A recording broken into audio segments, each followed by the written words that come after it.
What is up, Entree fam? Welcome to the Friday Live Helpcast with me, your hostess with the mostess, Diana Gladney. Today, we're going to be jumping into your questions that you have been asking all week, or the ones that you ask on the live stream. Either way, we are here to assist. Just in case you are not aware, you can go to the specified link, diana.link/join, which is this little bubble over here. You don't click on it, you type it in to your preferred browser or what have you. Go to diana.link/join. That'll allow you to hop on if you want to ask your questions live. We'll give you about 2 minutes to answer and to ask and answer your specific questions, so we don't have any run-ons or anything like that. And if you don't want to, feel free to just drop it in the chat. That is also acceptable here. So we have Ann Mario saying, hey, good to see you, glad that you are here. Devin Chambers saying, hello, good people, good to see you, Devin, glad that you are here. Saying, hey, Diana, can't wait to see your face. Well, it's on the thumbnail, so you didn't have to wait. So super pumped and excited to be jumping into today's topic. I've been thinking about quite a few things. However, I'm really looking at, because what we've been having in the tech space, YouTube space, and all that, whatever, is rumors and stuff like that. And we're at that season now for new rumors to start coming out. And I know I have covered a ton of video content topics and things like such as. And for those of you that maybe are still in the market of looking for investing in a camera or just getting ready to make those first purchases, obviously I try to help not lead you in one direction or another, but really just get you the best tool that's going to serve the job so you can actually show up in the way that you prefer to do so. And so uploaded the vlog yesterday talking about how just like my thoughts on like the overall M mount, and just my hope that they don't get rid of it, that they just keep it, and that they do something with it, like get some more lenses. One of the things that I see a lot of brands doing that they aren't doing, which is kind of, again, doesn't give me good confidence when it comes to what Canon's going to do with the mount that the M6 Mark II and the M50 is on. And you would think, well, they just produced a camera for it, they'll be fine, right? I've seen other stuff happen, if you're tracking and follow along, just literally with anything in your niche, companies make decisions that don't really add up to their behaviors, if that makes sense. So Alan Jones saying, hi everyone from sunny, damp Belfast. Good to see you, Alan. Glad that you are here. But it's like, yeah, they don't really do a ton that honestly contributes to, it seems like it. But I wanted to cover real quick just my thoughts on, which I already did, but I just wanted to share some details because I didn't in the vlog. I wanted to go to Canon rumors and pull up the specs that I saw for what should be coming out later this year. There's a couple rumors about what's a camera called the R7, something called the R1. But it should be some kind of APS-C camera that I'm hoping would be a good fit for a lot of the creators here on the channel if you're finding that you're running into limitations with whatever it is that you're using, in addition to like an M50 Mark II. So hopefully keep your lenses. Hopefully they make some more and things like that. So I just want to cover that real quick and just show you this, which is on canonrumors.com.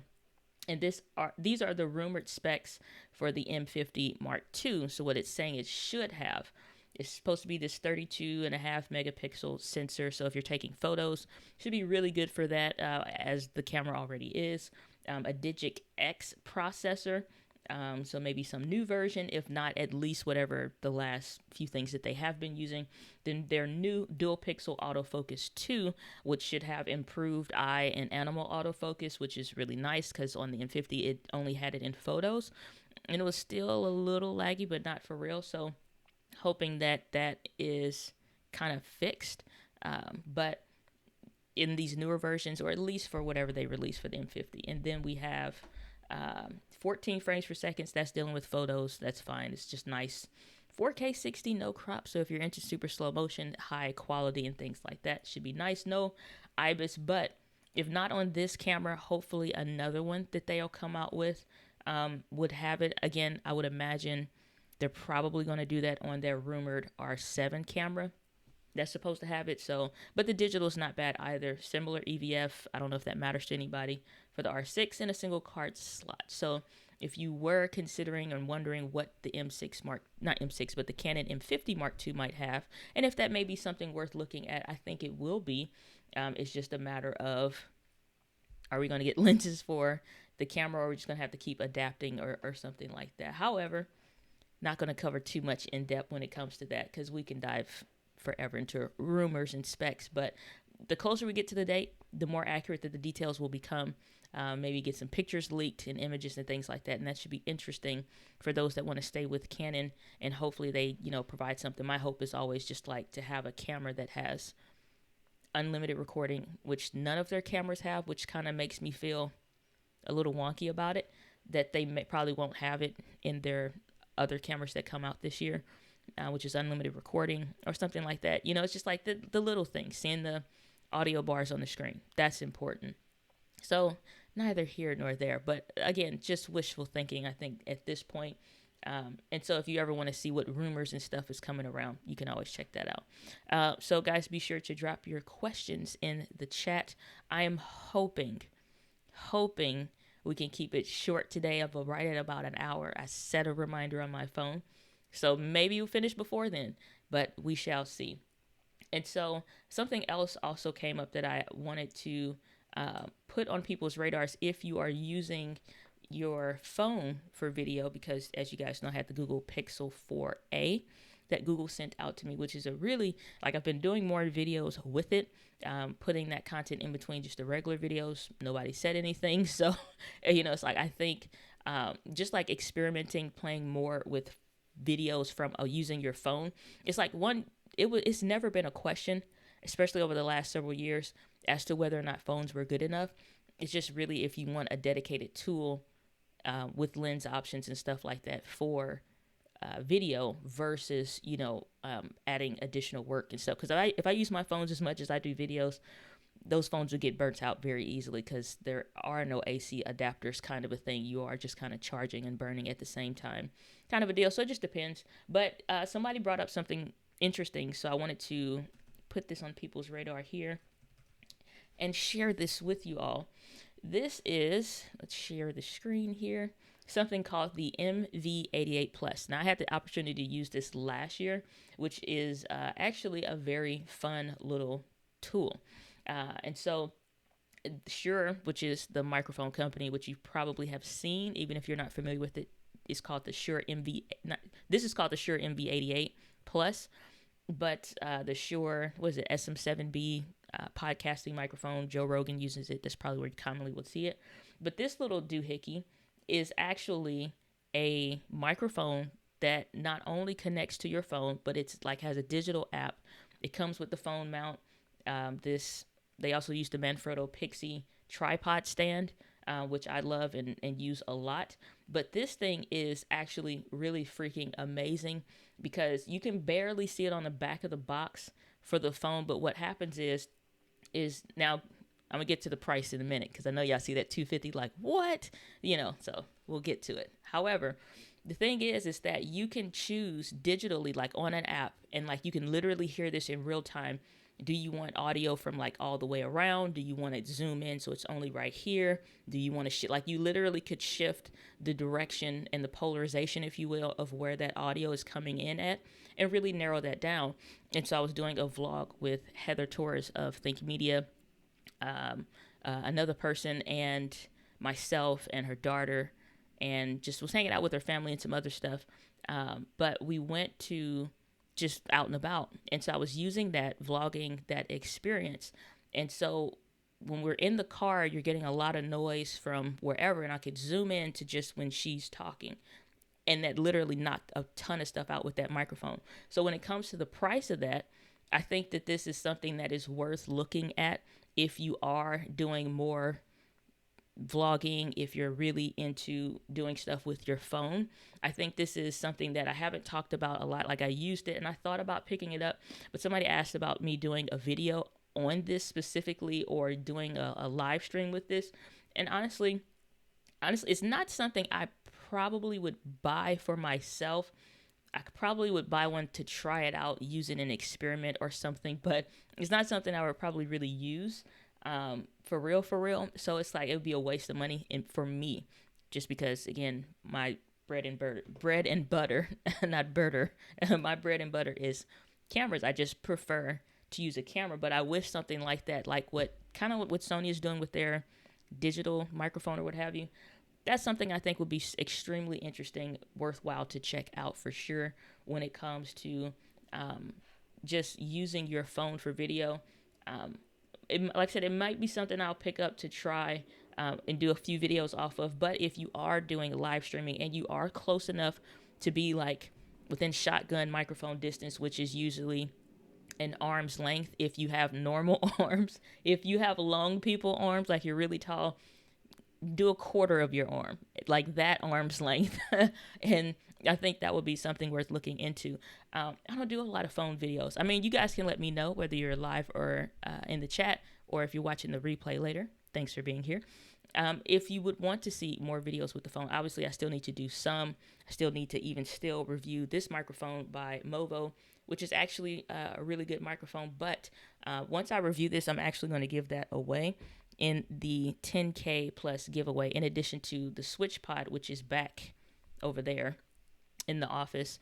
They sent me one out to try out, not for a review or anything like that, but just to try out and give it a go, and then also to give one to the community. So thank you, Switch Pod. So been doing some more vlogging with that, in addition to my 10 to 18 lens. So a lot of good things en route and on the way. Also, like, again, if you guys aren't familiar or if you weren't aware, then I did, well, if you joined the link today, if you want to see it, take a look at it, you can. But Ecamm updated their interview mode.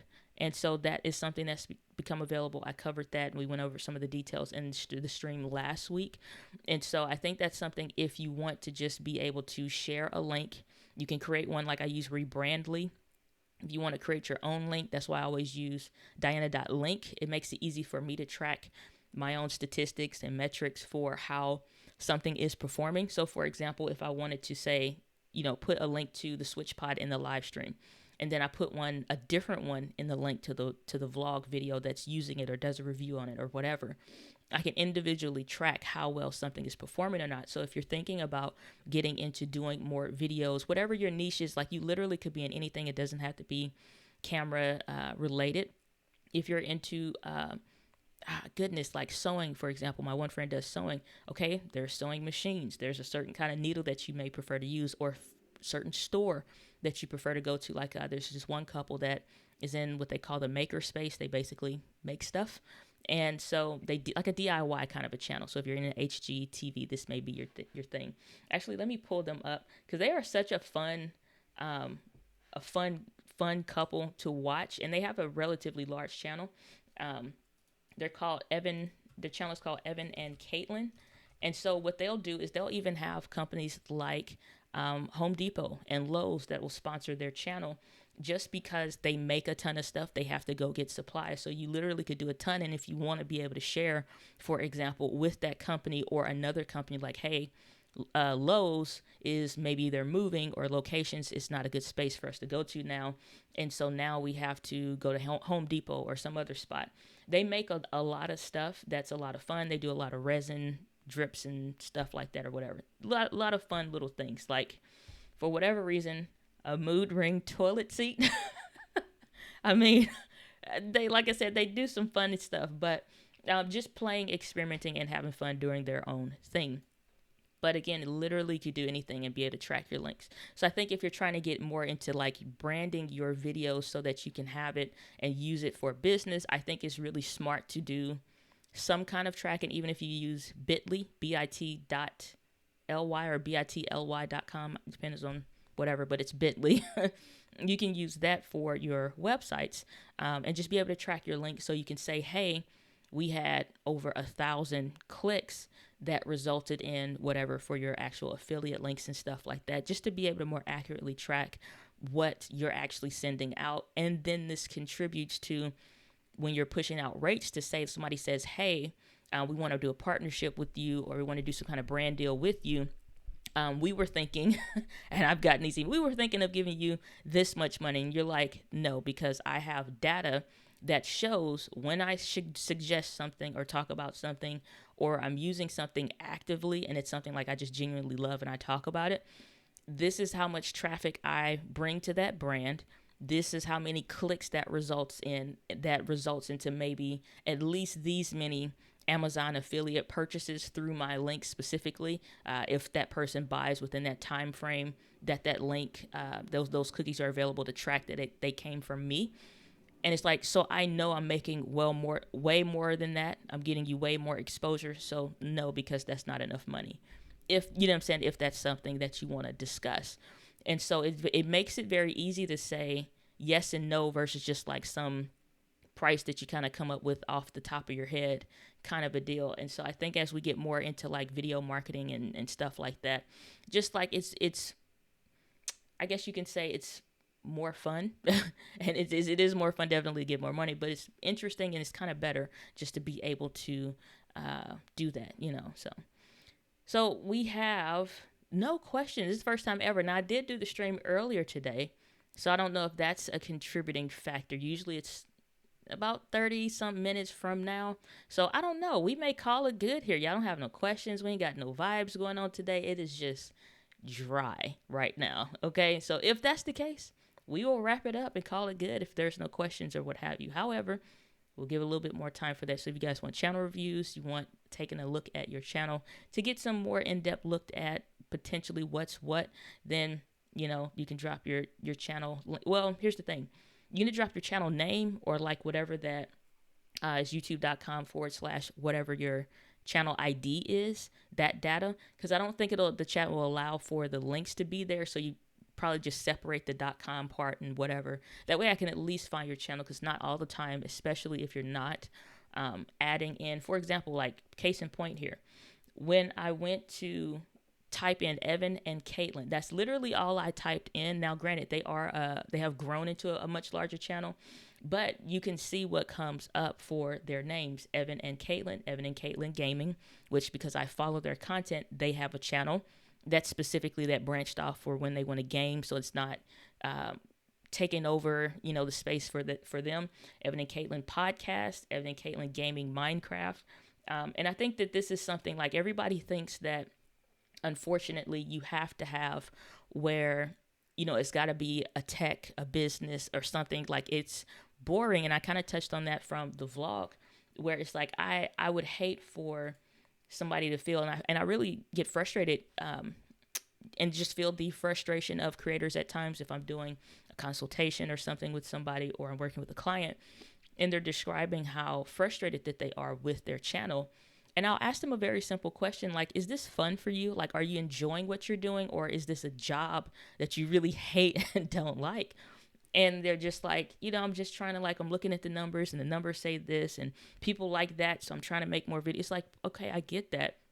And yes, the channel does matter in regards to making something that somebody wants to watch. And you can create a channel where it's just you having fun. I always talk about the 3 categories of channels, which is one being that category 1, that primary core content style channel, like which I'll talk about them, but I don't bring them up that often, which is Dave Ramsey, which is the financial guy. If you've never looked into his content before, I'm going to pull that up on YouTube as well.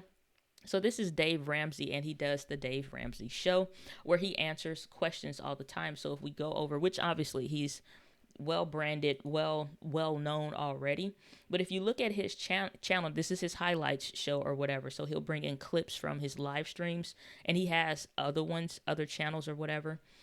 So let's go over here. This is his live show. You're never going to see him talk about anything other than his core content. Like, that's it. There is no vlog. There is no behind the scenes. There's literally just Dave Ramsey and his content, and that's it. Like, you're not getting anything else. And so, like, but for him, this is something that is absolutely interesting, something he can talk about. For other people would be ad nauseum, but it's something he genuinely loves and enjoys. So it's just like, I'm not into vlogging. This is me. This is exactly what I want to talk about. I want to help liberate people financially from their frustrations and things like that. And for some people, that makes people feel like they're in a box. And it's like, I don't want to be in a box or a creative rut or box or whatever. So it sucks. And so if that's the case, maybe that kind of content is not for you, but then we also still do, yes, have to consider what does our ideal audience and viewer want. And so again, that's a category 1 style channel. Something like what my channel is, you probably have seen quite a few of these, even if you're subscribed to somewhere. You're getting some of that core content, but you're also getting something like an Evan and Caitlin, who we'll go over to and check out as well, that does something that obviously this is on a much larger scale, but they grew it still from nothing like anybody else. And so even you can see like how I'm noticing how different they look now versus 2 years ago versus now.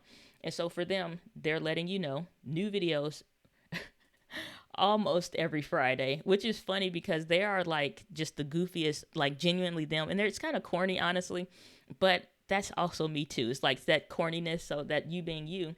And so this cat is definitive of their cat became like a character on their shows or whatever. New videos almost every Friday because that's just them being them. Like, we don't always make it, but just about, so I vibe with that.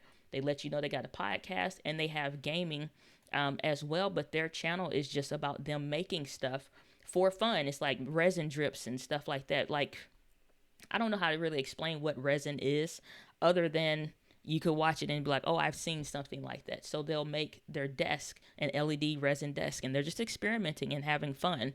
This is something that is not necessarily, for example, like some kind of category 1 style thing, because they'll have little vlog stuff, but they were very, very smart in that they noticed their interest started being other than just them doing resin pours or like acrylic pours and stuff like that, if that's the same thing or not.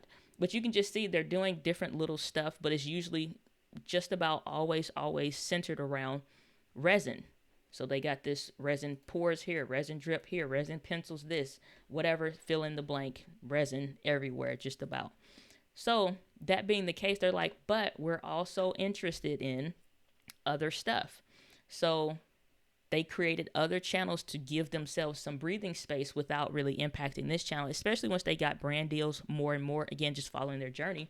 So they wanted to do a podcast. That was something that their community asked. And so when they started doing podcasts on their channel, it just didn't quite meet. It wasn't the same vibe. So they switched it and made a channel for it. They came up with a gaming channel. So when they wanted to add games and they're also on Twitch or whatever, then they could decide that they just don't have to worry about cutting that out or people getting bored. It's like, no, I want to see a resin pour on this. And so it's fine if you want to create other channels. Like, I know that's a conversation that kind of like constantly comes up about, should I do other channels and whatnot?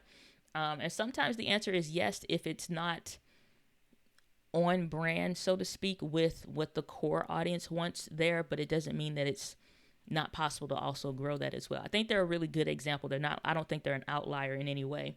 I just think that there's somebody that has had fun doing what they're wanting to do.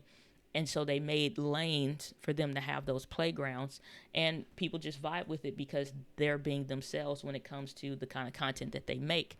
And so that's more of a personality, somewhat vloggery type style, but they do, it's not like a HGTV show where they're like, hey, take this measurement or whatever. Sometimes they screw up and it doesn't work, and they show that as well, but it's just more in a fun spirit.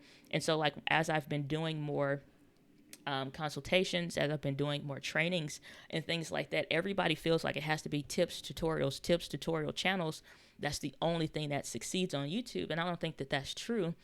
I think that it's very important that like you still have some fun on your channel, or make a channel so that you can have some creative outlet, so that you don't feel like you have to be a Dave Ramsey and just only, just straightforward, hard-nosed content that you never enjoy. That's why I created a hyper channel, already actively knowing it may not grow as fast because I'm blending content instead of maybe just only creating a vlog style channel or whatever kind of channels for just for me to have fun.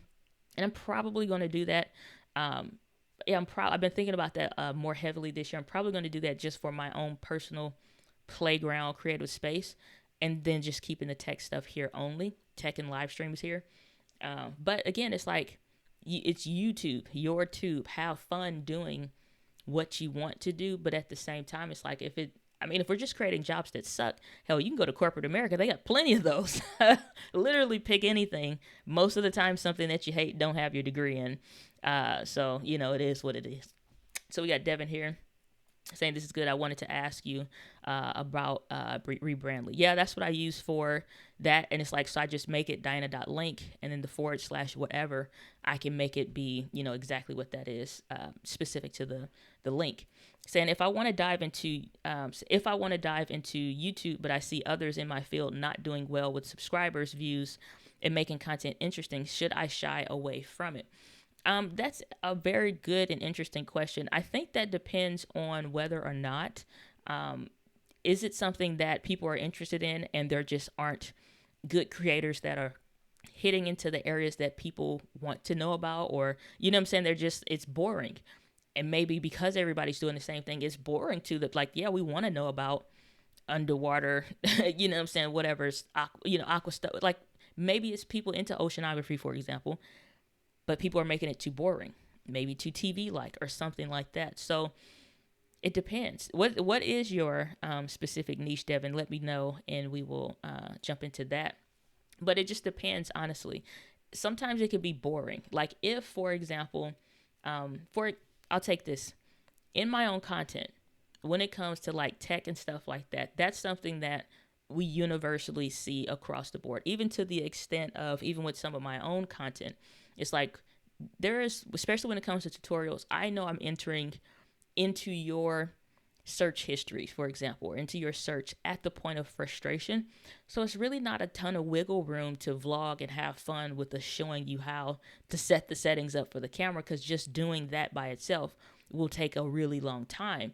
And so it's just like, that's why I'm really, most of the time now, kind of cutting the intro, not doing, it's like, here's the problem, here's where we're going, or what you're needing to have to get to X, Y, and Z end result. Let's just get to it.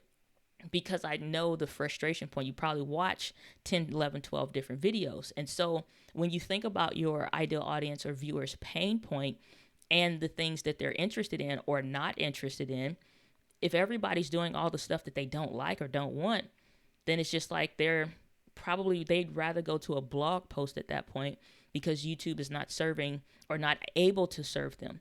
So it's different when it may be everybody kind of sucks and they're doing it all the same way, and there's no variety. And so like they watch out of pain to get the problem solved, but or interest, but it's just, it could be that, or it could be something else where, it really depends. So let's see what you say. It's a mental health, life coaching. Well, here's the thing. Chad B, good to see you. Glad that you're in here. Here's the thing. When it comes to mental health, life coaching, nobody wants to take vitamins. We all love to eat candy. We all love to drink the sugary drinks, and you have to be more consciously aware about drinking water. And so if we're talking about addressing something, it's like life coaching. Everybody needs coaching on their life, essentially, or would need help or counseling. It's not sexy. So if that's the case and everybody's just talking, like, who wants to sign up to go to counseling every single day or talk about the deep-seated secrets of the things that frustrate us the most, that we need to address? We all think we're perfect, and then coaching or counseling shows that you're not. Who wants to sign up to do that actively, consistently? They probably don't. But one thing that I would suggest is, like, again, I always think and suggest to my clients to think outside of your niche specifically in your field. Yeah, people are looking for stuff, but not always. And so how can you repurpose or reframe something so that it is interesting, or so that it doesn't feel like cough syrup, like it's getting into the winter months now? And I remember as a kid, like, it's like that time that it's like, hey, everybody come downstairs, line up, because we about to take some medicine. Like, nobody's excited about that, but we all enjoy the benefits of not being sick or not catching a cold. So what is it called? I'm trying to think of a channel that I want to share with you that could probably help with that. Charisma on Command. Yeah, that's what it is. So how can you share or do something differently, but that can still helps and impact people in a way that they would need help with? Here's a channel I think that's worth looking into. Now, the channel Charisma on Command is an extremely valuable channel. I think everybody should at least watch some of the content. Now, when you look at some of the stuff, if we talked about how to go from awkward to charming, if you're in some level of awkwardness, or if you are, for example, like trying not to be the shy guy and you want to talk to more women or whatever, or you want to be heard in the meetings instead of just brushed over or talked over, or that one person that always talks over. Like, if you're having that, nobody wants to actively search for that, but sometimes they are. So this is a channel that talks about that and shares stuff in a unique way, but not necessarily. So here's the key thing, not necessarily pointing the finger at them and saying, like, you really suck at video. Your stuff looks terrible. You're overexposed. Your colors look weird, so everybody looks like they're Shrek. Like, it's like nobody wants to be insulted while they're trying to get help in a way, or feel like they need to cry or get to that emotion. So how can you change the game? I think he does this in a very unique way. So I'm going to share this, just a way to think outside the box. And he gets rid of them. And so we all know Elon Musk, right? The guy's into Tesla and what have you. And so he'll take superstars, people that everybody's familiar with, like, love, and enjoy, and say, here is this being shown. Because let's touch on a couple things like trending topics, right? What works on YouTube for the masses, for most people, that kind of would hit on the interest level for just about anything? Reaction videos, funny videos, comparison or versus kind of things like, what are the things that we, in your consumer brain, that you like? If you like camping, if you like cooking, if you like fixing cars, like, what stuff that you click on and what stuff that you ignore? Either something is scroll pastable or it's clickable. Something dealing with Elon Musk, or is like his biggest secret revealed. If I'm sharing that, or if I'm touching on, for example, if I was to do this with my content, which is not a bad idea, honestly, and I would say Gary V's video secrets revealed, I could do this exact same reaction style and be like, notice here, which I'm probably going to do that. I'm going to take my own advice on this one, because it introduces something that's trending, that's interesting, and introduces it into your space. So he's trying to help people not be awkward, not be weird. Let's be heard. Let's be seen, so that your personality, even if you're introverted like I am, can show up and show out. So we're going to watch this. We're going to dissect this for a minute. Doc Rock saying, there's the damn I insult people with bad green screen. I'm going to stop it. See, that's the problem. Something awkward. That's me. Okay. So, Jerry, I'll get to you in just a quick section here, or goodness. Second is the word. I'll get to you in just a second. I do see your comment. Good to see you. Glad that you are here. So here's the concept. Can we stop being boring? And that's why I did the vlog yesterday, because I'm like, I need to upload a video. I need also a break. And I also, not because I'm burning out, just physically, endometriosis stuff. And I'm like, okay, I also want to do something different. I hate tech tutorial videos, like a ton of them. I just do. And it's stupid to have a channel like that. So I'm like, okay, so now, again, so Devin, we're diving into your stuff, but I'm going to take my own advice on this one as well. Can we take something trending that's interesting, that people and in your consumer brain would be interested in looking at?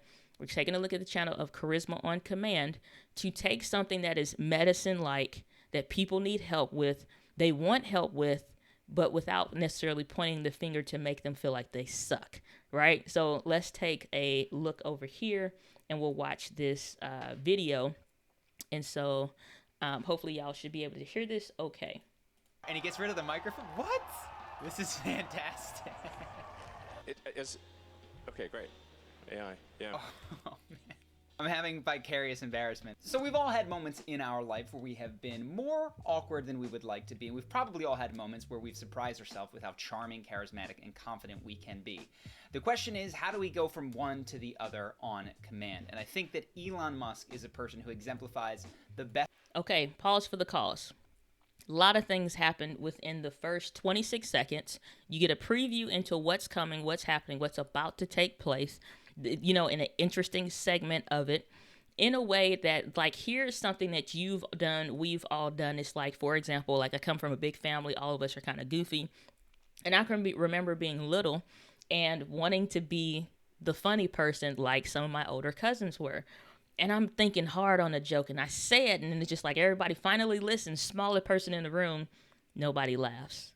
And so it's like we've all probably had some experience where something you thought was going to hit or land, and it completely falls flat. Not only was the joke not funny, not only do you have to sit in that horrible next 3 to 5 seconds and just like feel your stomach come up in your throat, right? But now you got to recoup and come out of that and get through the rest of the night without feeling like an idiot, you know? In addition to my family, they're going to roast you like you have never been roasted before. And now you feel even worse. Okay, I'm sharing a story or something that is something that we've all experienced. It's something that we've all probably had at some point, or the meeting, or everybody else says something and then you say something and it's just crickets, right? Okay, so he did a lot of things within those first 26 seconds of the video, and he's using somebody outside of himself. And if you listen, I'm gonna go back and hopefully you can pick this up. Go back to this part up here. Debut Guitar, get to see you. Glad that you are here. Saying, hey, that's me, channel boring, tech tutorial. No worries. Let's see here. With how charming, charismatic, and confident we can be.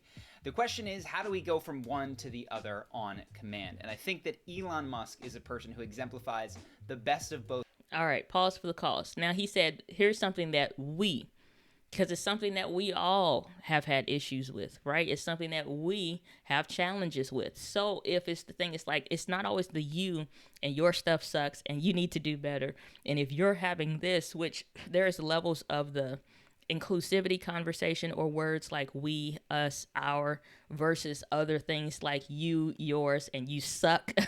Like, if nobody wants this in their face. We hated parents and older people doing that. And it just, so it's like, here's how we can fix this. Here's how, I used to deal with this. I can share something that was embarrassing for me. Or, because again, that really happened. Like, you say a joke, it falls flat, and it's just like, screw this whole barbecue. Somebody take me home, right? And so that being the case, how do you bounce back for that? How can we learn to bounce back from that? Well, this video, I'm going to share, and do something different. So, Devin, that's what I absolutely would say, is go to another niche, another space, another field that literally has nothing to do with you, and start sharing content in a different way with a different, unique kind of a spin that still, it may be helpful, but I promise you, if it's just sitting there, it's like, let's talk about our feelings today. And it's like, let's not. I don't feel like it because I just finished watching a Netflix show that was funny.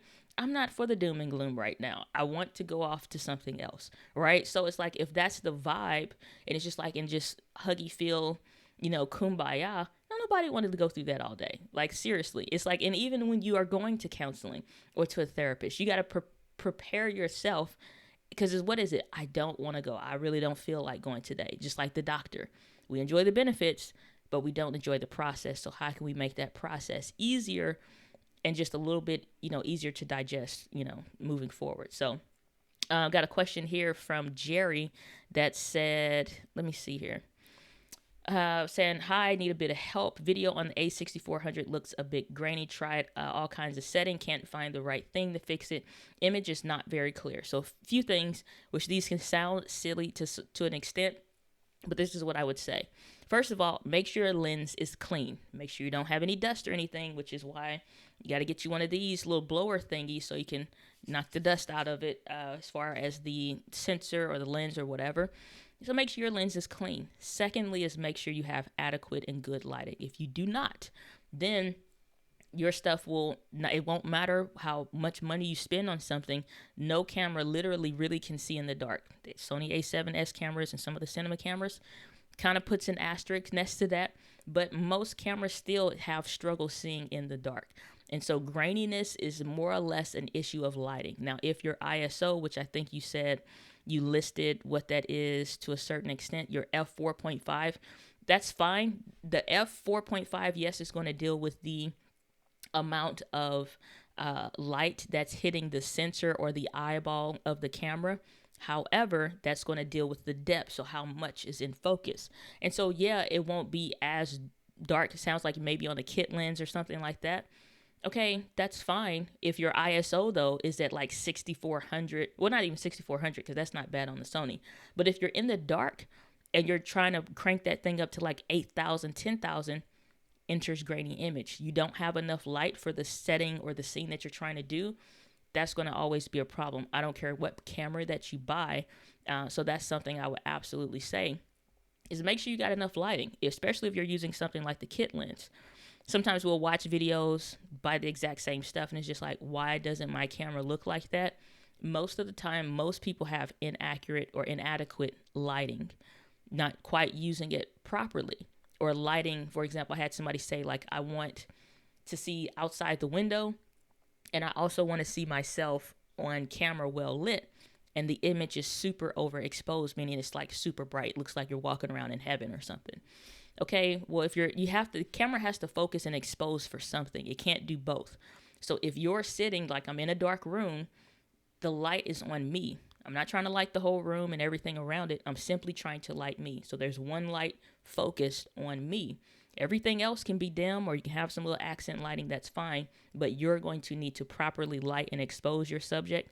And if you're getting where the shadowy or the dark parts are looking like they have sprinkles going on, the aperture can be fine. Because again, that's going to let you know you may need it that wide, or that's what the lens can do for the settings that you have. But you're going to need to look at your ISO. And if your ISO is super high, because even indoors, even on a kit lens, if you're going past 1,000, something is off. You probably don't even have enough lights, or your lights, it's not even not bright enough. You're just not properly exposing that shot. So that's what I would absolutely take a look at. And yes, a better lens like this Sigma f1.4, anything f2.0 or lower, technically f2.8, is going to let more light, or it's like opening the eyelid more so the eyeball of the camera can see and get more light. It helps, but you still need lights. I'm using an f1.4 lens. I'm at f2.0 today. I still need a light in this room. It doesn't change anything what lens you're doing, what camera. Get lights, properly expose your subject, then expose for the rest of the stuff around you and whatnot. But chances are you don't have adequate lights, or you're not properly exposing that shot, whatever it is that you're trying to do. So I would look into that. Christina H saying, hello, your M50 in English. It says, hello, your M50 tutorials have helped me a ton. Well, I am glad that they were of us. All right. I do speak English. I also speak a second language, which is improperly grammatical English. Apparently, that's the one I'm speaking upon today. But I read it. The brain processed it. I just apparently can't read that sentence back. So thanks, Christina. I'm glad the videos were helpful for you. Oh, my goodness. Saying, all right, so Jerry's saying I have them, the newer SL60W in a home light. Again, if it's not properly exposed, doesn't matter what tools that you have. So ISO is on auto. Take it off auto. Anytime that's why I did those long, horrifically long, 50-minute whatever, walking you through the settings of your camera to get you to the point to where you can make the decisions for what your camera should be doing, instead of letting the camera decide. The only time I have my camera in more automatic settings or more auto-based settings is if I'm vlogging like I was. And then I'm using like a shutter priority, or in the ISO, it's kind of fluctuating on automatic, and as well as the aperture and whatnot. Other than that, if I'm indoors, I will tell the camera what to do, because I will designate what it should do. If your camera's on auto, if I put this camera in auto, it probably look a little different based on what it's trying to decide for. I set the white balance. I will set the aperture. I'm going to set the shutter speed, which should be locked and shouldn't change. I'm literally setting everything. My ISO is at 200 right now. So if your camera is deciding what to do, it's trying to make the best decisions that it can. But when you have your ISO on auto, the camera add anything to the shot and it's just going to be bouncing left and right. Tell your camera what to do instead of letting your camera make those decisions.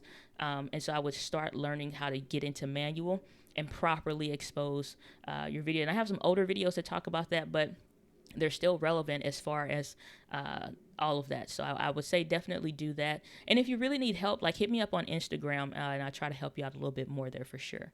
Or you can hop on live and ask and show us what you're doing. I can kind of walk you through that maybe a little bit in 2 minutes. Dolly saying, hello, cello, Dolly, good to see you there. Alrighty, so Christina saying, it's okay, thanks for all that you do. My pleasure, try to be of assistance. Dolly saying, how far away is your background from you? Maybe 2-3 steps.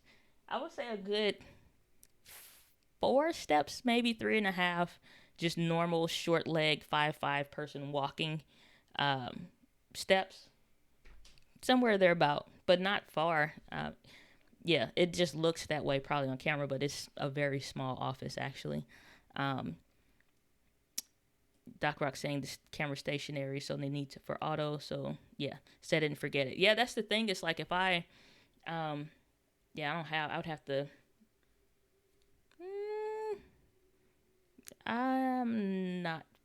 Yeah, I thought I was gonna do something, but I'm like, yeah, I'm not gonna do that. So, but I will say this: it's like maybe I can plug my phone in, and I always think of like the last minute stuff to change. It's like, well, maybe we should do, maybe we could do. We'll see if this works, and if so, then I'll try to show you some stuff. But yeah, when it comes to exposing, most of the questions that I get like on Instagram, where people say, hey, can you look at this? It's just like, okay, one, the way it looks, many settings can determine the way a camera looks, right?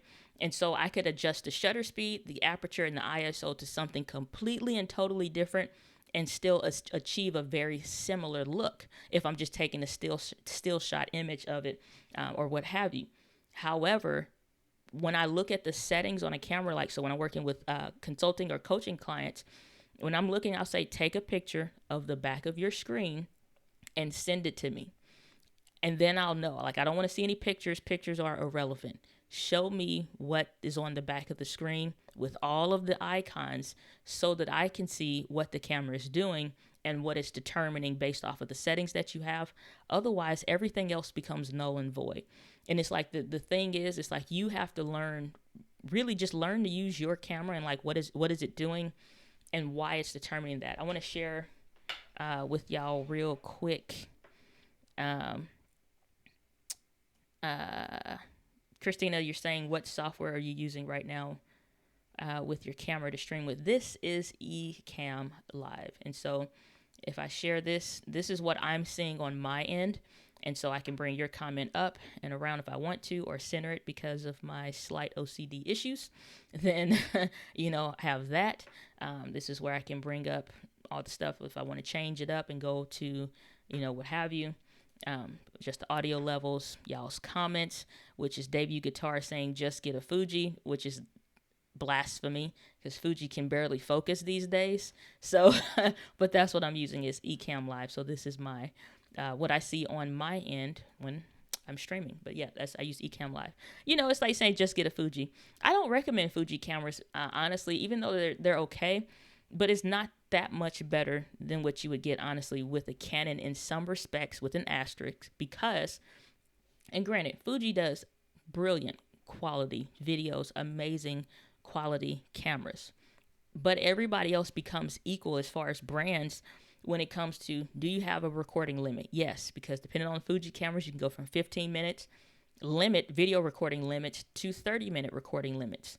So nothing there. Is the autofocus worse than Canon? Absolutely. It's okay, but it's not as reliable as a Canon camera or a Sony camera.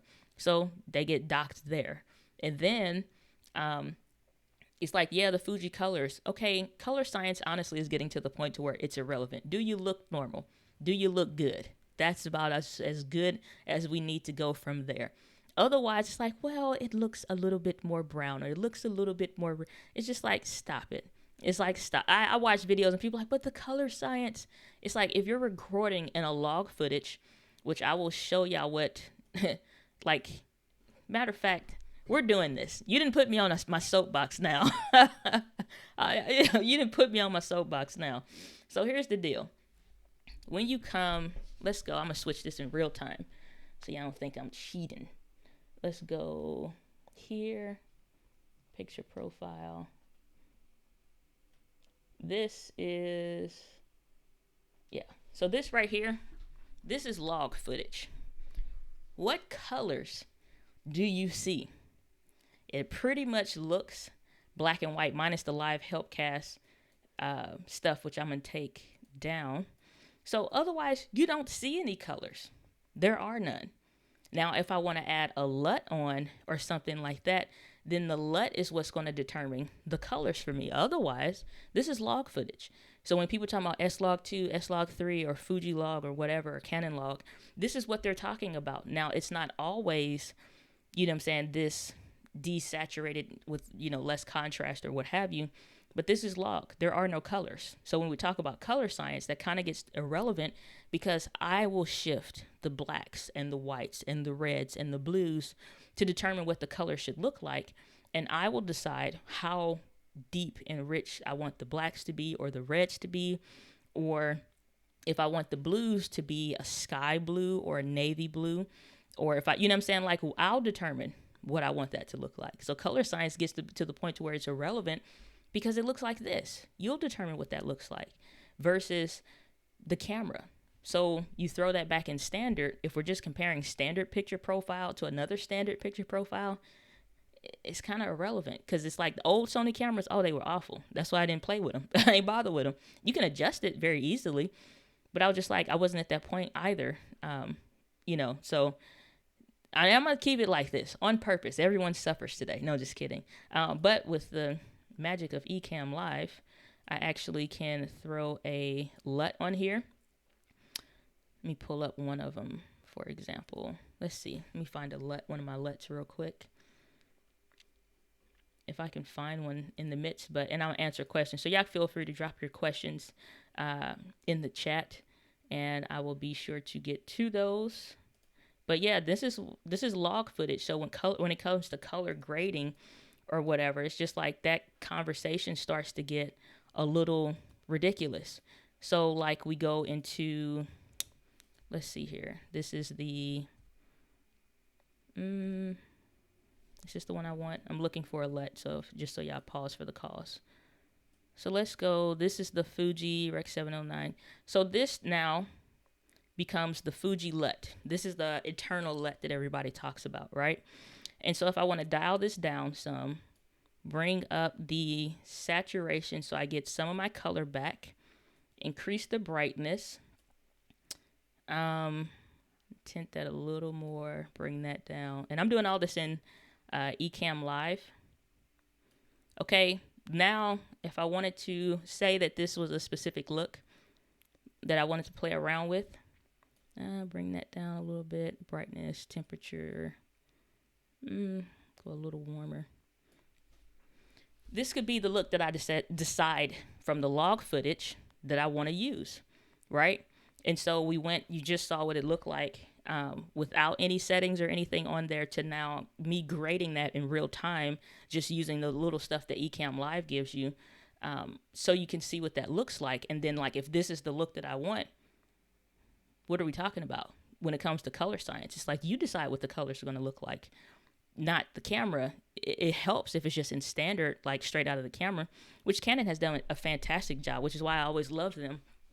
I'm putting my feet back up too, which is why I always loved them, because it was just easy straight out of the box. But I get tons of comments on people just like, man, I love the way the video looks. And sometimes I'll grade them to just keep it looking basic for the sake of playing and experimenting with grading certain footage and whatnot versus other ones, you know, and I'll just leave it like this because I don't feel like changing it. But it's just like, yes, color science is not a conversation, I don't think. You know, so it is what it is. So let's see here. Doc Rock laughing, I don't know why. Christina saying, wow, nice. Saying, I have the Canon M50 and I can't turn on autofocus doing streams with the cam link. Would I be able to do that with this Ecamm software? Yeah, I would absolutely say don't even buy a cam link for your M50 because it's just not going to work well. you can take a USB data cable, which I've shared a ton of videos on the how to do that specifically with Ecamm, and I'll drop one in the link just so, which I recognize when I told somebody, well, just search on the channel. I have a stupid amount of videos. Like I've taken down and unlisted about 100 to 200 of those videos. So I will share with you the one specifically, which I know, let's just, I think let me see. See, it's even a lot for me and not all of them are visible. Nope.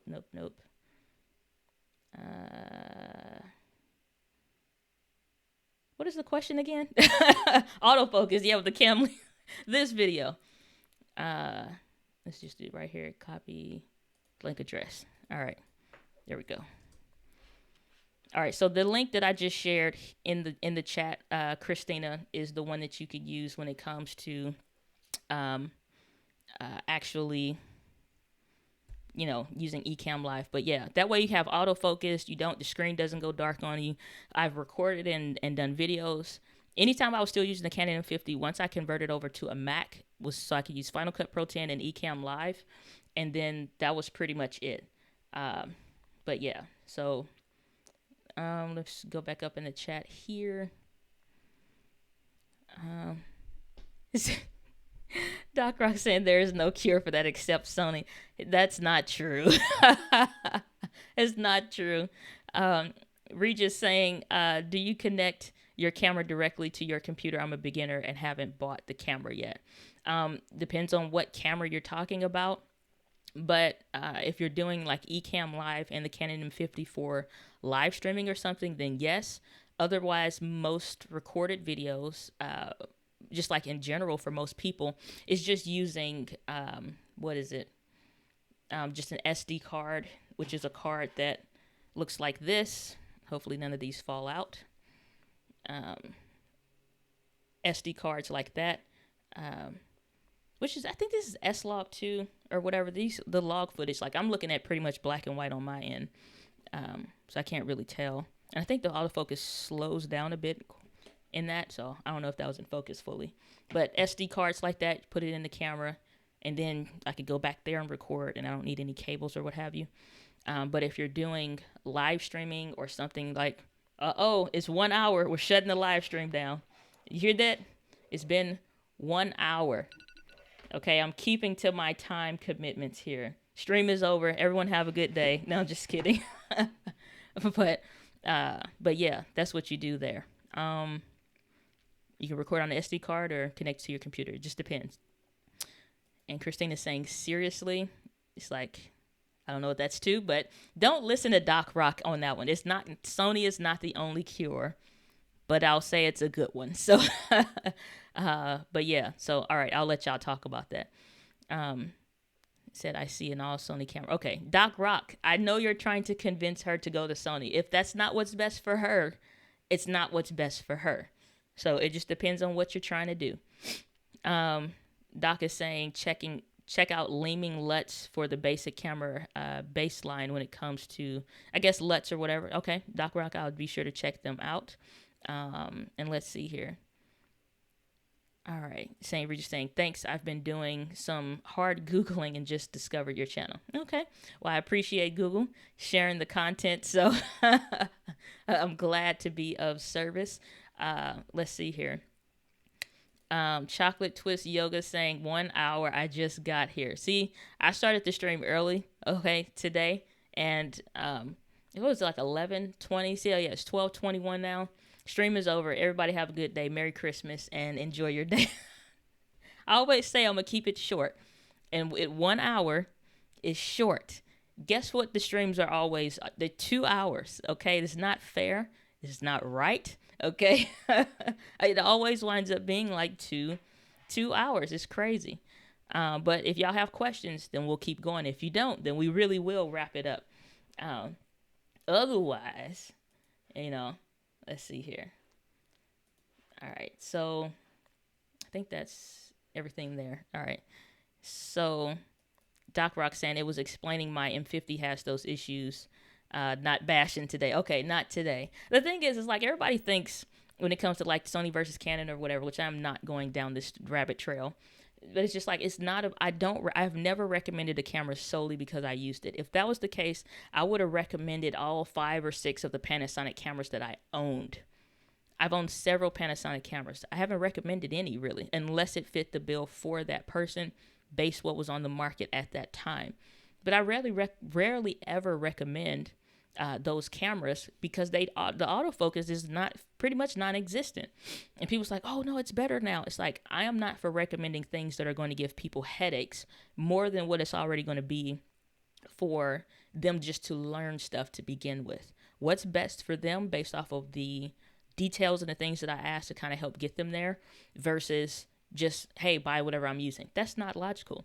So just in case people are wondering, I don't have an affinity for any brand of because I use it.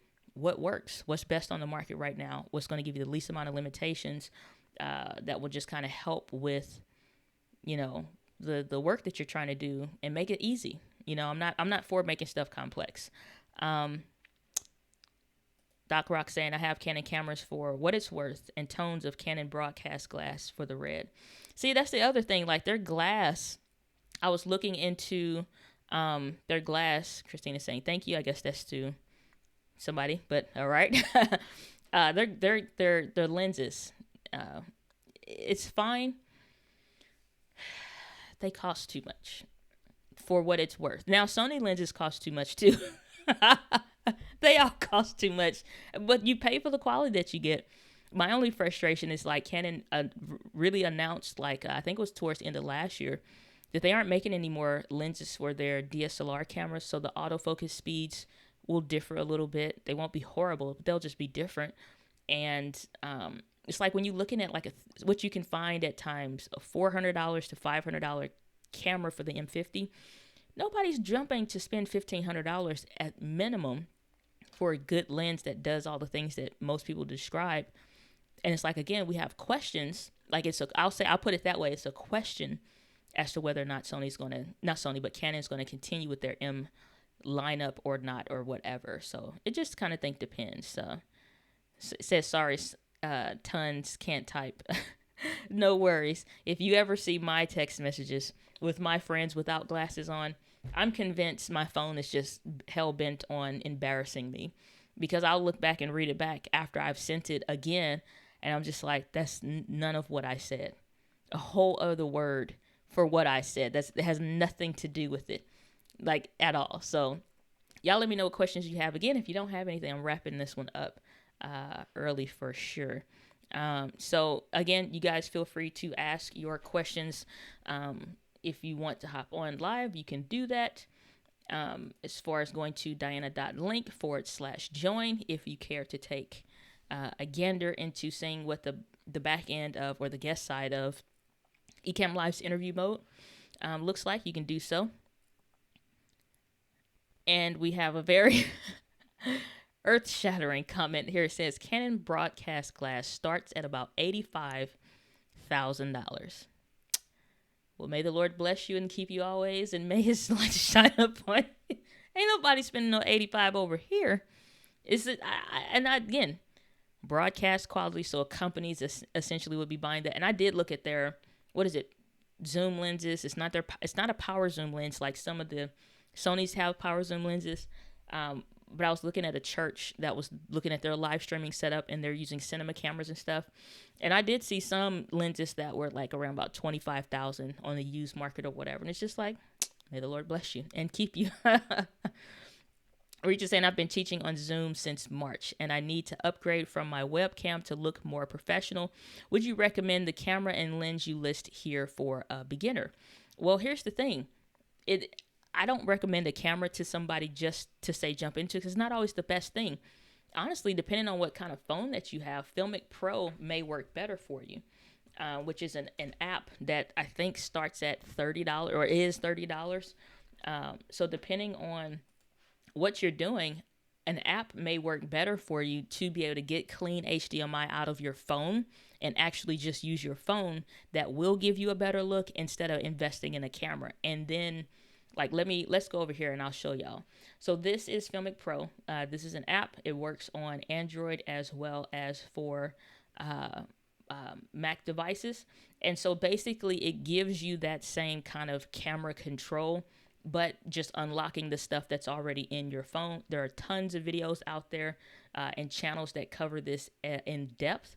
I mean, like serious stuff. Like I think I'm gonna be picking this up this weekend and getting going with it. I think I'll get it for the Google Pixel phones instead of my iPhone. But this is something that's absolutely worth taking a look at. And so you have this. In addition to, let me go to, let's go back over here. Let's go to YouTube. And there's a channel called iPhoneographers.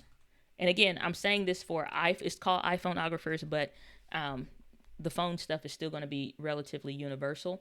And so when it comes to learning to use your phone, I think that's going to be a better option now that we have the software that can give you a clean HDMI. You still would need a capture card and a data capable cable, that HDMI cable to your phone, whatever that would be, and actually check it out.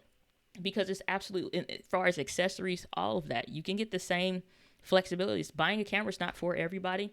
And I think I'd rather tell you to invest $30 just to see if it's worth it to you first, or if you legit want to get into learning about cameras and stuff like that, because the actual learning curve to learn to use your phone more effectively for video is way, way, way shorter and less steep than if you're trying to learn all of the same content that you could get into on your phone, but now you're introducing lenses, you're also introducing the cost of lenses and all stuff like that. So Filmic Pro is an application that'll really unlock your phone. In addition to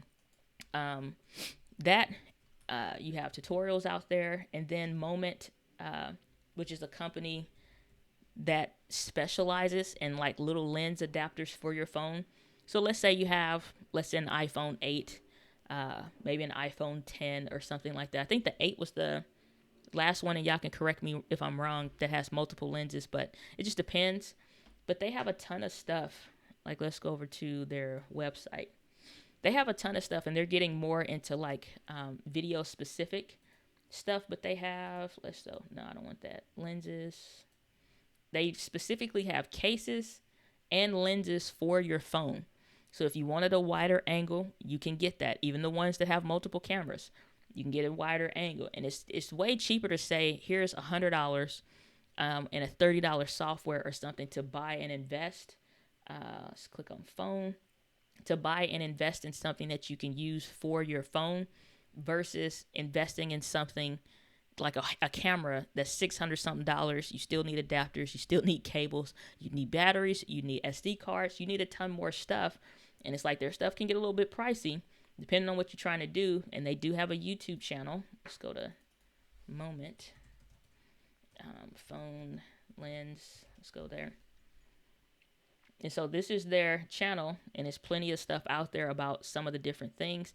But this is sometimes for some people a better option to get a $30 application, get maybe $150 for a case and a lens that does what you need it to do, and unlock some more features in your phone versus diving probably close into $700, $1,000 for a camera, because that's just not everybody's jam. So it just depends.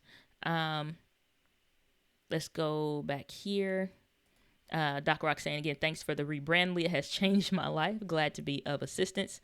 Glad that it's helpful. Kansas City Chiefs saying, what's up? Good to see you. Saying, how's everyone doing? Glad to see you. Glad that you're here.